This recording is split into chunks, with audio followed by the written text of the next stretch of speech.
வாழ்க வளமுடன். நண்பர்கள் அனைவருக்கும் வாழ்க வளமுடன். நாளொரு நச்சிந்தனையாக ஆசான் அவர்களின் கவிதையிலே இன்று நாம் சிந்திக்க இருப்பது நாதவிந்தின் பரிணாமமே உடல் வளர்ச்சி. பாடல் எண் 192, பக்கம் 74, ஞானக்கலைஞர் 1. மனித உடல் அமைப்புதனை ஊன்றி பார்த்தேன், மாபெரிய பேரண்ட வெளியில் சுற்றி தனித்து இயங்கும் பல அண்டம் அடை மாற்றத்தின் சக்தியெல்லாம் உடலில் ஊடுருவக் கண்டேன்.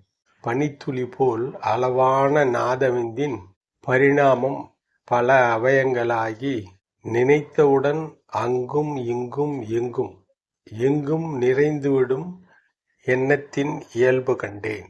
மனித உடல் எங்க போய் பார்க்கறாங்கன்னா, மாபெரிய பேரண்ட வெளியில சுற்றி பார்க்கறாங்க. எப்படி பார்க்கறாங்கன்றத சொல்றாங்க. மனித உடல் அமைப்பு தனி ஊன்றி பார்த்தேன்,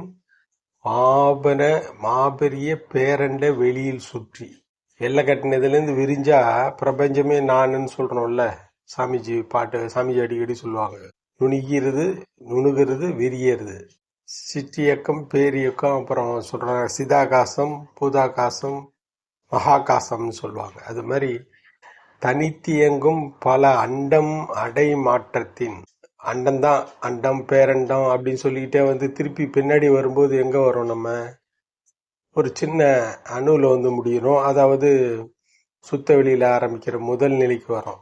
சக்தி எல்லாம் தனித்தியங்கும் பல மண்டம் அடைமாற்றத்தின் சக்தி எல்லாம் உடலில் ஊடுருவ கண்டேன். எங்கேருந்து இது வந்துச்சு அப்படின்னு பார்த்தீங்கன்னா, இந்த பிரபஞ்சத்திலேருந்து தான் வந்துச்சு.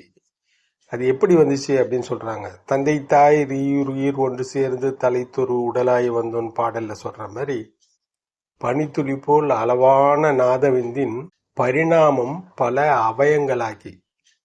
ஒரு தாய் தனக்கு எத்தனை குழந்தை பிறந்தாலும் அத்தனை குழந்தைகளுக்கான அத்தனை உடல் உறுப்புகளோட கூடிய அந்த உடலை கொடுக்குறா. எங்கேருந்து கொடுத்தா அப்படின்னு பார்த்தா, அந்த யூனிவர்ஸ், அதாவது அந்த இறை தான் அவளுக்கு கொடுத்து அதன் மூலமாக நமக்கு கொடுக்கறதா சொல்லுவாங்க.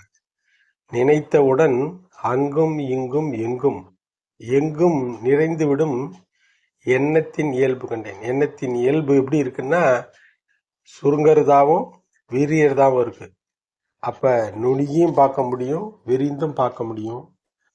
அப்ப மனதை ஒடுக்குனா சுத்த வெளியாயிடும், மனம் விரிஞ்சாலும் சுத்த வெளியாயிடும்ன்றது சாமி இந்த பாடல் மூலமா நமக்கு சொல்றாங்க. ஆகவே மனவளக்கலையில் இணைந்து அந்த அனுபவத்தை பெற வேண்டும் என்றால் மனவளக்கலையில் இணைவோம், அந்த அனுபவத்தை பெறுவோம் என்று கூறி வாய்ப்பிற்கு நன்றி கூறி விடைபெறுகிறேன். வாழ்க வளமுடன். வாழ்க வளமுடன்.